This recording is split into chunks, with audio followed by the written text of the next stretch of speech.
எல்லாருக்கும் வணக்கம்ப்பா. இன்னைக்கு 4 நாளாக மழை பெஞ்சு இன்றைக்கி நல்ல மழை விட்டு இருக்கு. பரவாயில்லையா? உங்கள் ஊரில் எப்படி இருக்குது தெரியல. எங்கள் சென்னையில் வந்து மழை விட்டு இருக்கு. நாங்கள் வந்து இது திருவள்ளூர் டிஸ்ட்ரிக்டில் இருக்கோம். இங்கே வந்து மழை விட்டு இருக்கு. பரவாயில்லையா இருக்குது. நான் வந்து இன்றைக்கி வந்து மீன் குழம்பு செய்ய போகிறேன். வஞ்சிரம் மீன் இல்லை, அது வஞ்சிரம் தலைங்க மட்டும் போட்டு நான் வந்து குழம்பு செய்ய போகிறேன். எல்லாமே வஞ்சிர தலை. இதை கட் பண்ணி ஒரு 6 தலை வஞ்சிர தலை வச்சுருக்கோம். அது கூட வால் அந்த மாதிரி வச்சுருக்கேன். இதை தான் வந்து நான் மீன் குழம்பு செய்ய போகிறேன். தேவையானது புளி கரைச்சி வச்சுருக்கேன், தேவையானது தக்காளி வச்சுருக்கேன், தேவையானது வெங்காயம் வச்சுருக்கேன், கொத்தமல்லி வச்சுருக்கேன், கருவேப்பிலை வச்சுருக்கேன், இங்கே கடுகு வெந்தயம் வச்சுருக்கேன், மிளகாய் தூள் இருக்குது, மஞ்சள் தூள் இருக்குது. இப்போ ஒரு பாத்திரம் வச்சாச்சு. இப்போ நல்லா காஞ்சிட்ருக்கு. இப்போ நான் வந்து எண்ணெய் வந்து கடலை எண்ணெய்லாம் கிடையாது, நல்ல எண்ணெய் தான் நான் ஊற்றுறேன். ஏன்னா நல்ல எண்ணெய் ஊற்றுனா நல்லா டேஸ்ட் நல்லாயிருக்கும். கொஞ்சம் கூடுதலாக ஊற்றிங்கன்னா நல்லாயிருக்கும். குழம்பு சூப்பராக நல்லா டேஸ்ட் நல்லாயிருக்கும். இப்போ வந்து கடுகோ வெந்தயமோ நம்ம போட்டுடலாம். நல்லா பொரிட்டோம். நல்லா பொரிஞ்சோன்னா வெங்காயம் போட்டுக்கலாம். இப்போ வெங்காயம் கட் பண்ணி வச்சுக்கிறேன், வெங்காயம் போட்டுக்கிறேன். இப்போ நான் வெறும் வஞ்சிர தலையை மட்டும் தான் போட்டு செய்கிறேன். உங்கள் வீட்டில் மீன் இருந்தால் கூட நீங்கள் மீன் போட்டு இந்த மாதிரி செஞ்சுக்கோங்க. நல்லா பொரியுது. நல்லா எண்ணெய் ஊற்றி செஞ்சோம்னா மீன் குழம்பு, காரக்குழம்பு, அப்புறமா சுண்டைக்காய் குழம்பு, இந்த சுண்டை குழம்பு இந்த மாதிரிலாம் வச்சு சாப்பிட்டோம்னா நல்லா சூப்பராக நல்லா டேஸ்ட் நல்லாயிருக்கும். எப்பவுமே வந்து மீன் குழம்பு வந்து நல்லெண்ணெயில் ஊற்றி செஞ்சாலே நல்லா ஹைலைட்டாக நல்லாயிருக்கும். அதுக்கப்புறம் வெங்காயம் போட்டுக்கிறோம்ப்பா. நல்லா பொரிஞ்சிடுச்சு. கடுகு வெந்தயம்மா இப்போ நல்லா வெங்காயம் வந்து நல்லா பொன்னிறமாக நல்லா வதங்கினோன்னு நம்ம அதுக்கப்புறம் தக்காளி போட்டுக்கலாம். நாங்கள் கரைச்சி ஊற்றி செய்யல, எல்லாமே தக்காளி வெங்காயம்லாம் வதக்கி தான் செய்கிறேன். இப்போ வந்து நல்லா வெங்காயம் வதங்கணும்.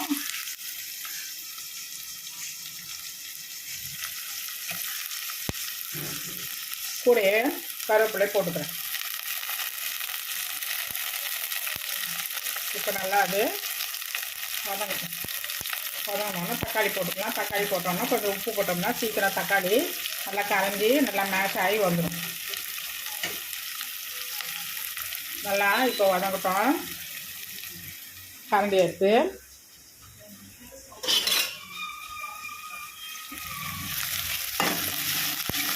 நல்லா வதக்கிக்கலாம். நல்லா வதங்கட்டும். தக்காளி போட்டேன்ப்பா. தக்காளி போட்டுட்டு உப்பும் போட்டுட்டேன். நல்லா வதங்கிச்சு. இப்போ தேவையானது நம்ம மஞ்சத்தூளும் குழம்பு மிளகாய் தூளும் போட்டுக்கலாம். இப்போ மஞ்சத்தூள் ஒரு ஸ்பூன் போட்டேன். இப்போ குழம்பு மிளகாய் தூள்,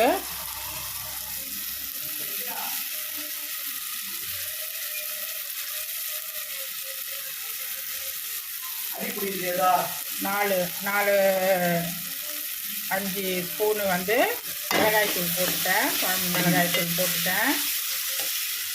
இப்போ தேவையானது நம்ம புளி கரைச்சி வச்சுருக்கோம்ல, அதை ஊற்றிக்கலாம்.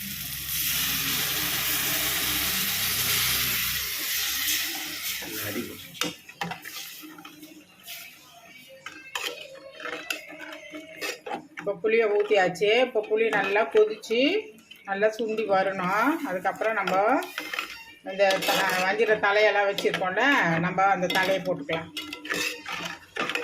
எவ்வளோ திக்கு வேணுமோ அதுக்கேற்ற மாதிரி நீங்கள் தண்ணி ஊற்றிக்கிங்க. இப்போது அவ்வளோதான். இப்போது நல்லா கொதிக்கிட்டோம். இப்போ நல்லா கொதித்து வரட்டும். குழம்பு நல்லா கொதிக்கிட்டுப்பேன். இப்போது தக்காளி போட்டோம், வெங்காயம் போட்டோம், கருவேப்பிலை போட்டேன், கொத்தமல்லி போட்டேன், மஞ்சத்தூள் போட்டேன், மிளகாய்த்தூள் போட்டேன், உப்பு போட்டேன்.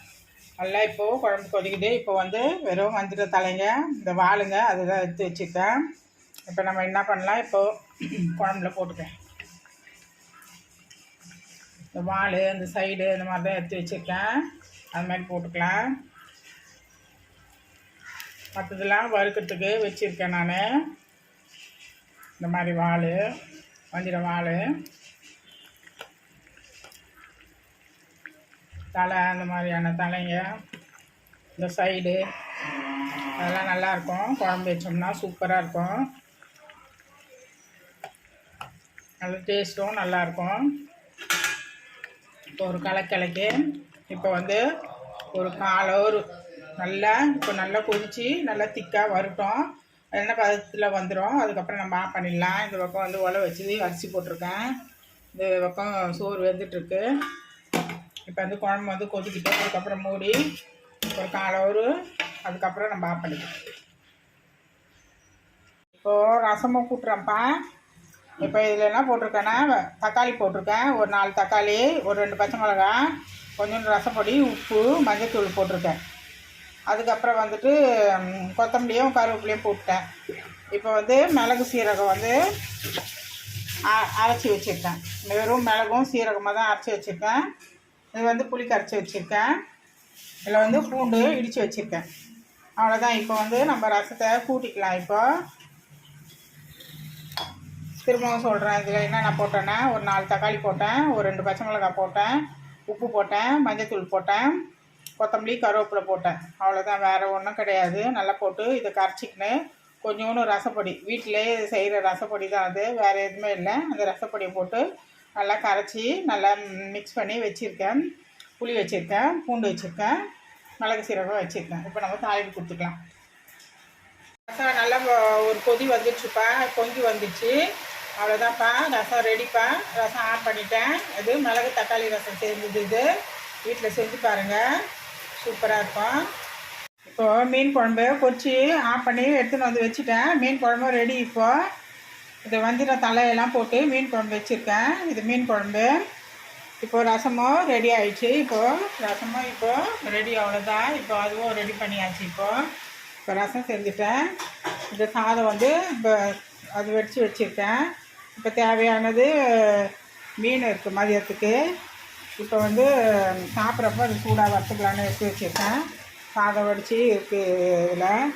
அவ்வளோதான். இப்போ மீன் குழம்பு ரெடி. இந்த வீட்டில் தலையெல்லாம் போட்டு இந்த மாதிரி வீட்டில் செஞ்சு பாருங்கள். இந்த மழைக்கு நல்லா சூப்பராக நல்லா காரஞ்சாரமாக நல்லா வச்சு பாருங்கள். நல்லா சூப்பராக நல்லா டேஸ்ட் நல்லாயிருக்கும். இதை வந்து பார்த்துட்டு சப்ஸ்கிரைப் பண்ணுங்கள். தேங்க்யூ.